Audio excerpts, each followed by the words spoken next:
সন্ধ্যার দিকে ঘুরতে যেতাম জয়মন্টপ বাজারে। হঠাৎ করে ভাবলাম যে কিছু রান্না করে খাই আজকে রাতে। তাই যেভাবে সেই কাজে আমরা সবাই টাকা উঠিয়ে চলে গেলাম বাজার করার জন্য এবং বাজারের জন্য যে নতুন টাকা দিলাম দেখে খুব খুশি হলো যে নতুন টাকা পেয়ে। যাই হোক, আমরা চলে গেলাম কিছু সালাদ কেনার জন্য এবং এখানে শসা ছিল। শসার অনেক দাম দেখে আমরা নিলাম খিরাই। যাই খিরাইগুলো আমি টেস্ট করে নিচ্ছি, কারণ খিরাইগুলো তিতা হয়।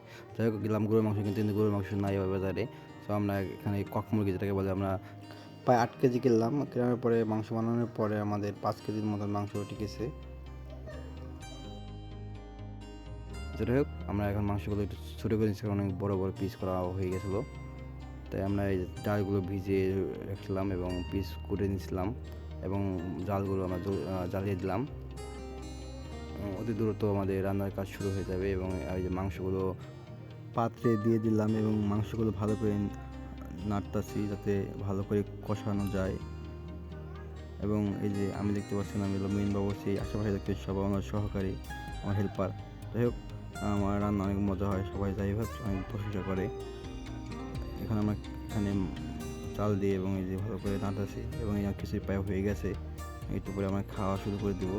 এই যে আমাদের যে বাচ্চাগুলো আছে তাদেরকে আগে দিয়ে দিচ্ছি, কারণ ওরা অনেক আশা করে অনেকক্ষণ ধরে অপেক্ষা করছিল কিছু খাওয়ার জন্য।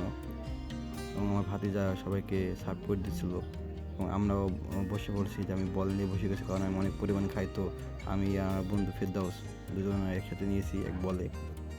খুবই মজা হয়েছে খাবারটা।